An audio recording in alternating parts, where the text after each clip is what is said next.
Chapter 6, Breaking Point.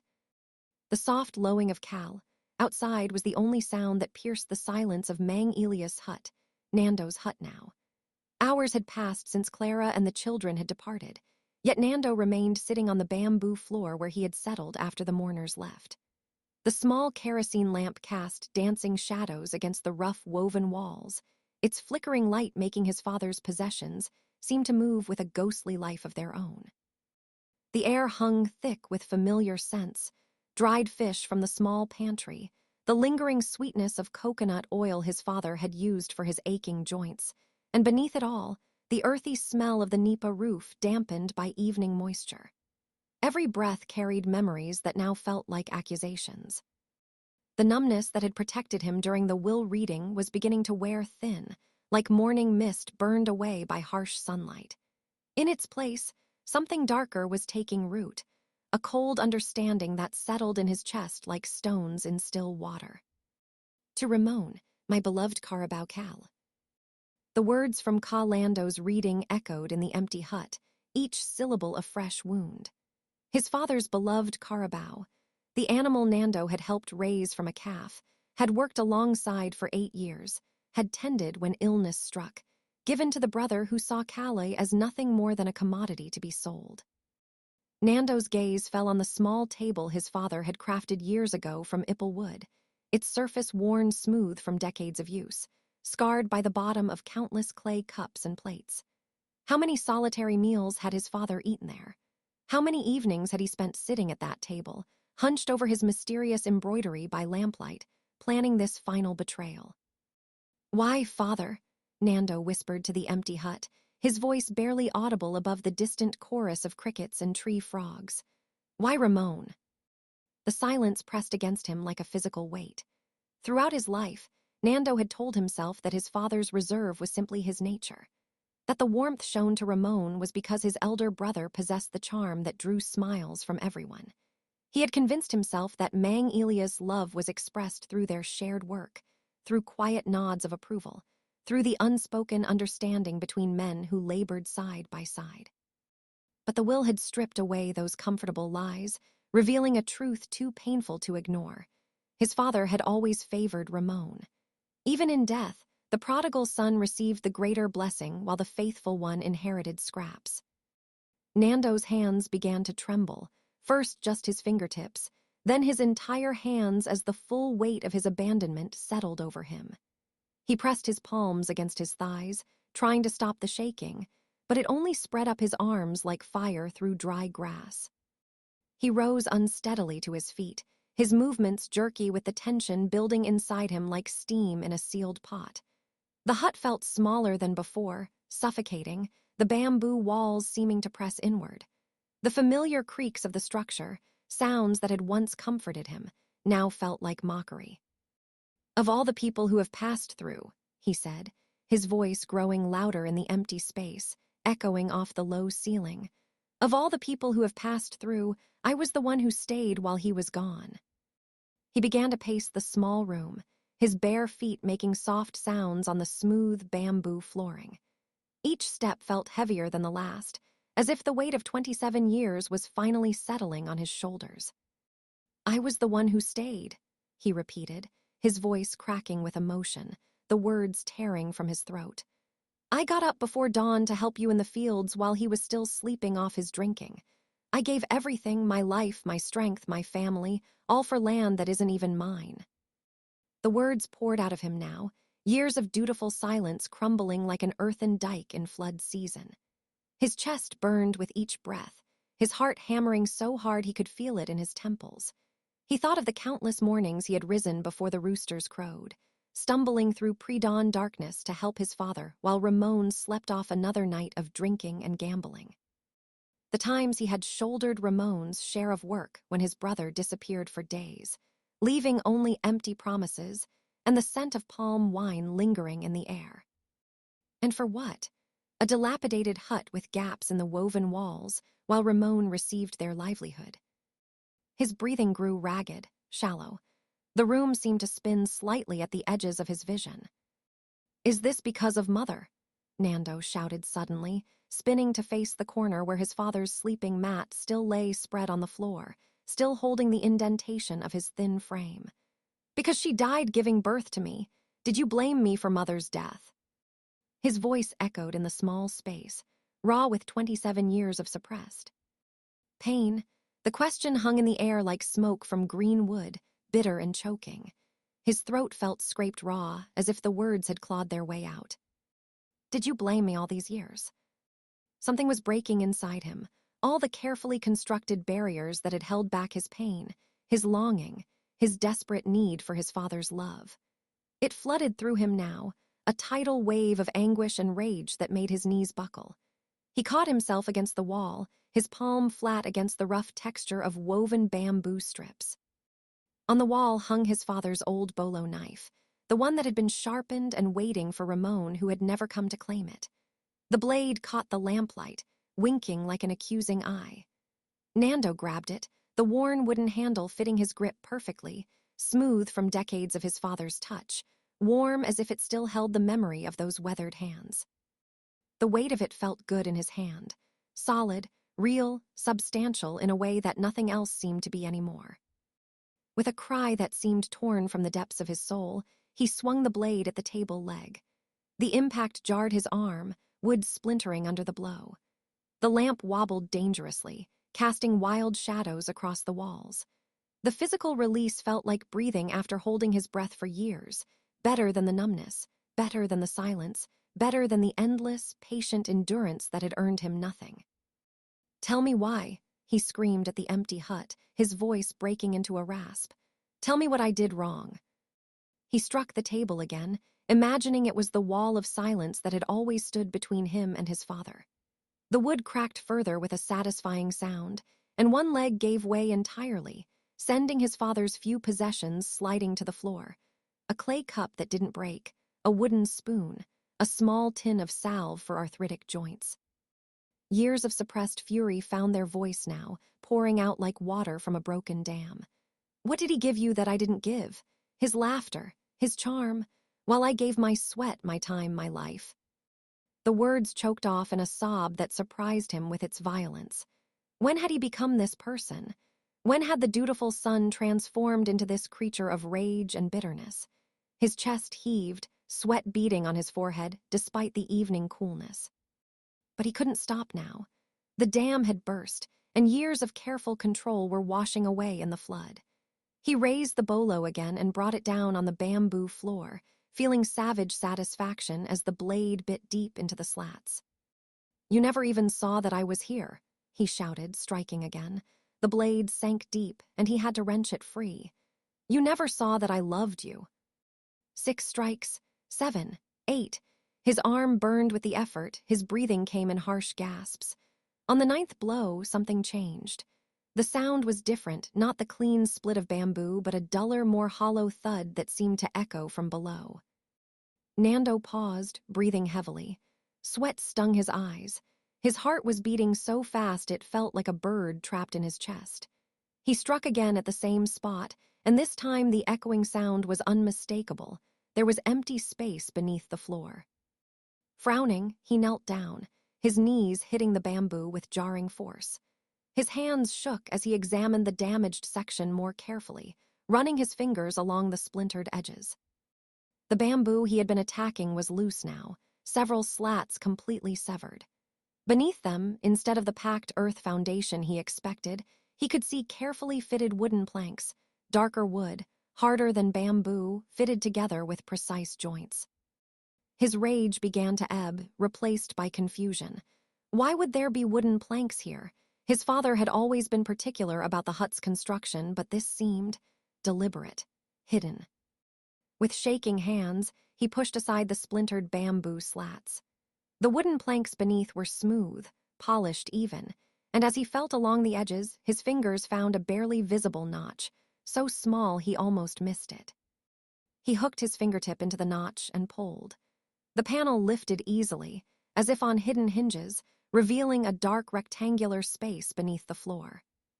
Nando's heart, which had begun to slow, suddenly hammered again. But this was different, not rage now, but something like fear, or anticipation. His mouth went dry. Reaching for the lamp with trembling hands, he held it over the opening. The flickering light revealed something that made him catch his breath and hold it. A wooden chest, perhaps the size of 2 stacked cigar boxes, nestled in the earth beneath what had been his father's sleeping place. For a long moment he could only stare. His mind felt sluggish, unable to process what he was seeing. A chest, hidden beneath the floor, beneath his father's sleeping mat. How long had it been there? Why was it there? The chest was beautifully crafted, far more beautiful than anything else in the humble hut. Its surface was polished to a soft gleam, cared for despite its hidden location. And on the lid, carved with obvious love and infinite patience, was the figure of a carabao. Not just any carabao, but unmistakably Cal. Every detail rendered with such care that Nando could almost see the great beast's gentle eyes looking back at him. His hands shook so badly now that the lamplight danced wildly. He set the lamp down carefully on the edge of the opening and reached into the space with both hands. The chest was surprisingly heavy, solid with whatever secrets it contained. As he lifted it, he caught the faint scent of sandalwood and something else, coconut oil, the same oil his father had used on his joints. The smell hit him like a physical blow, bringing tears to his eyes. He placed the chest carefully on what remained of the damaged table, then sat back on his heels, staring at it. His anger was completely gone now, replaced by something he couldn't name. Wonder, fear, a desperate, fragile hope that he didn't dare acknowledge. There was no lock, only a simple wooden clasp carved in the shape of a rice stalk. His father had trusted in secrecy rather than barriers. Nando's hands continued to shake as he reached for the clasp, then stopped. What if this was nothing? What if he was building hope from confusion and grief? He took a deep breath, tasting salt and sawdust and the lingering smoke from the lamp. His heartbeat filled the silence. Outside, Cal elowed softly, as if sensing the moment's importance. Finally, with infinite care, he unhooked the clasp and slowly lifted the lid. The lamplight caught the gleam of metal, and Nando's breath stopped entirely. Coins filled nearly half the chest, silver and copper pesos, some so old their edges had worn smooth, others newer but tarnished with age. Among them were Spanish coins that gleamed with the patina of decades, probably worth more than their face value to collectors. But these weren't a fortune. They were the careful accumulation of a farming family's dreams. Beneath the coins, folded bills of small denominations created neat stacks. Money saved peso by peso from good harvest bonuses and carpentry work, their edges worn soft from handling. As he counted with trembling fingers, the reality became clear. This was enough to buy a small plot of good farming land, maybe 2 or 3 hectares, enough to become landowners instead of tenants, enough to fulfill the dream that had sustained his family for generations. Tucked carefully to one side was a small cloth bag that clinked softly when he lifted it with trembling fingers. Inside, wrapped in silk that still held a faint scent of sampaguita, were pieces that had belonged to Rosa, earrings that had been her grandmother's, a bracelet that had been her mother's, and the simple gold ring that had been passed down through generations. Not a fortune, but heritage, a family's attempt to preserve something beautiful through generations of hardship, something that could be sold if times grew truly desperate. Even before he unwrapped it completely, Nando knew. His throat closed as he held up his mother's wedding band, the ring Rosa had worn in the single faded photograph he'd seen. His father must have taken it from her hand before burial, unable to let it rest in the earth when it could one day belong to their son. His vision blurred. He blinked hard, trying to focus. But it was the item on the very top of everything else that destroyed him completely. Folded with obvious care was a handkerchief, yellowed with age but clearly treasured, the edges worn soft from handling. Embroidered in one corner, in stitches so fine and careful they must have taken his father hundreds of hours to complete, were words in his father's careful hand. "Fernando, my son, what my father began with hope, I continue with love, and you will complete with your own hands. True wealth is not gold, but the soil we can call our own. This dream has been 3 generations in the making. May you be the one to plant it in earth that belongs to us." Beneath the message was a date, nearly 10 years earlier, and both his father's and grandfather's initials, embroidered with the same meticulous care. Nando stared at the handkerchief, his hands shaking so badly he was afraid he might drop it. The words swam before his eyes. 3 generations. His grandfather had started this dream with the first saved coins. His father had protected and nurtured it through decades of invisible sacrifice. And now it was his turn, not just to benefit from their sacrifice, but to complete what they had begun. This wasn't just money. This was the embodiment of a family's deepest longing, the dream of owning land, of being beholden to no landlord, of having something real to pass down to his children. The dream that had sustained generations of Crew's men through the endless cycle of planting and harvest on someone else's soil. He couldn't. Breathe properly. The air seemed too thick, too hot. His chest felt tight, as if bands of iron were squeezing his ribs. With infinite care, he finished examining the contents. The total, while not making them wealthy, was enough to purchase good farming land, perhaps not the richest soil in the province, but honest earth that would yield decent harvests with proper care. It was enough to transform them from tenants to landowners, to break the cycle that had defined his family for generations. And suddenly, like pieces of a puzzle falling into place, the memories began to resurface, recontextualized by this revelation. His father's carpentry work that took him away during dry seasons, not just repairs for neighbors, but careful commissions that added coins to this hidden fund. The bonuses from Don Fernando when the harvest was good that had seemed to disappear, flowing into this secret accumulation. The inheritance from his grandfather that had never been mentioned, but clearly been preserved and multiplied through careful stewardship. His father passing his own portion of meat to Nando's plate when he thought no one was looking, then claiming he'd already eaten enough. Mang Elias insisting Nando take shelter during sudden downpours, while he himself continued working in the rain, saying he needed to finish just one more row. The way his father had always urged him to take Clara and the children to fiesta celebrations, while claiming he was too tired to go, too old for such festivities, saving the cost of his own food and drink for this sacred fund. Every small denial, every quiet sacrifice, every time his father had gone without so that others could have more, it had all been for this moment. For this transformation from tenant to landowner, from uncertainty to the security of owning their own soil. 3 generations of Crew's men had contributed to this dream. His grandfather, who had planted the seed with his dying words and first saved coins, his father who had nurtured and protected that seed through decades of invisible sacrifice, and now Nando, who would finally plant it in earth they could call their own. "Father," he whispered, cradling the embroidered handkerchief against his chest like a prayer. His voice broke completely. "Father, I didn't know."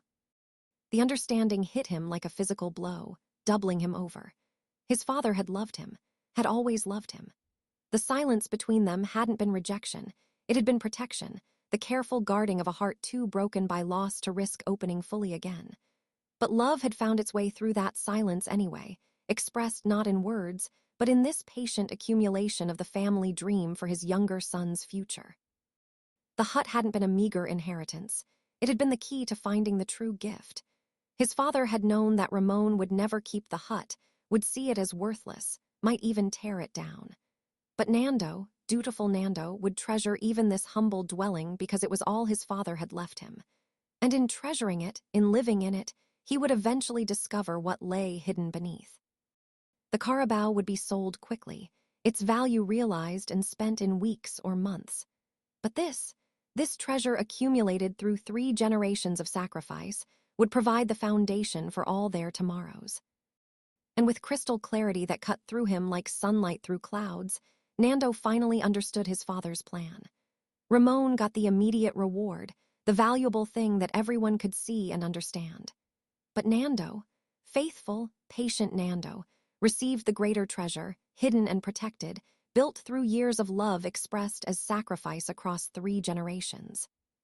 "What my father began with hope, I continue with love, and you will complete with your own hands," he read again, his voice barely a whisper. "This dream has been 3 generations in the making." A sob escaped his throat. different from his earlier cries of rage. This was release, recognition, the unlocking of a lifetime of misread silences and misunderstood gestures.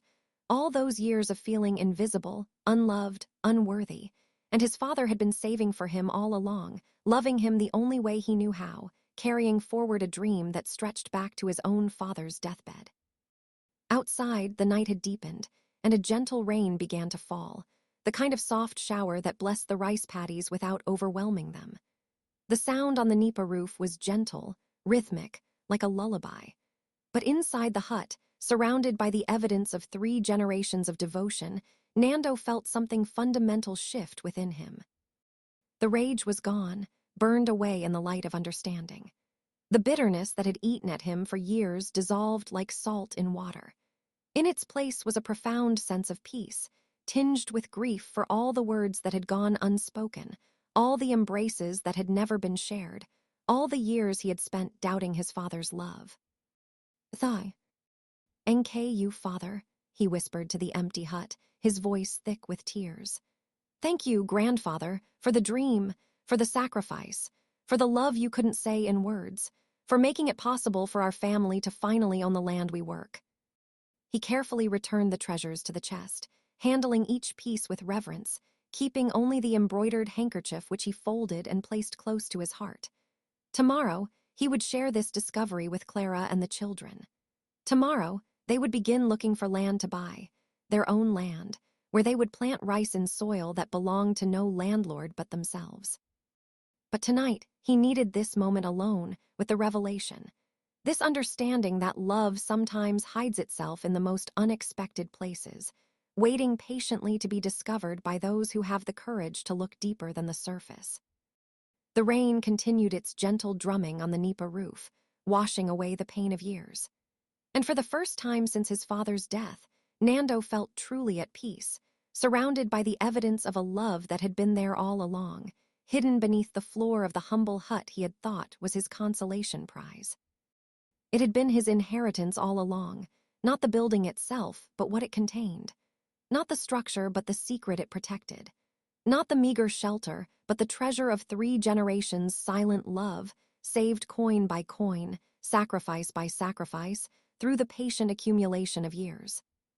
Outside, Callie lowed softly one last time before settling into sleep, as if sensing that something fundamental had changed. Tomorrow would bring Ramon to take the Carabao away. But tonight, surrounded by the evidence of his family's true legacy, Nando finally understood the depth of the gift he had received. The hut was quiet now, filled not with the ghosts of unspoken words, but with the peaceful presence of love finally recognized, finally understood, finally received. And in that recognition, all 3 generations of Cruz men found the rest that had eluded them. Grandfather, father, and son united at last in the completion of their shared dream. As the first pale light of dawn began to seep through the eastern sky, Nando rose and stepped outside into the cool morning air. His feet carried him naturally to the ancient mango tree that stood at the edge of their plot, its gnarled branches reaching toward the brightening heavens. Here, beneath this generous canopy, he had shared countless quiet moments with his father, brief respites from labor, wordless communion over shared meals, the patient teaching of hands that knew the land's secrets. Now he settled against the familiar trunk, feeling the rough bark against his spine as he had so many times before. The sunrise painted the rice paddies in shades of gold and amber, the same eternal light that had blessed this soil for generations. In the distance, roosters began their morning chorus, calling the barrio to another day of work and hope. But for the first time in his life, Nando watched the dawn with perfect understanding, carrying his father's voice in his heart and the weight of 3 generations' love finally revealed. Soon, very soon, he would stand on his own land, land that his grandfather had dreamed of, his father had saved for, and he would finally own. The endless cycle of tenant farming was finally broken, and his children would inherit not just security, but the deep satisfaction that comes with owning the earth beneath their feet. The land endured, the seasons turned, and love, patient, sacrificial, multi-generational love, had found its way to the light at last.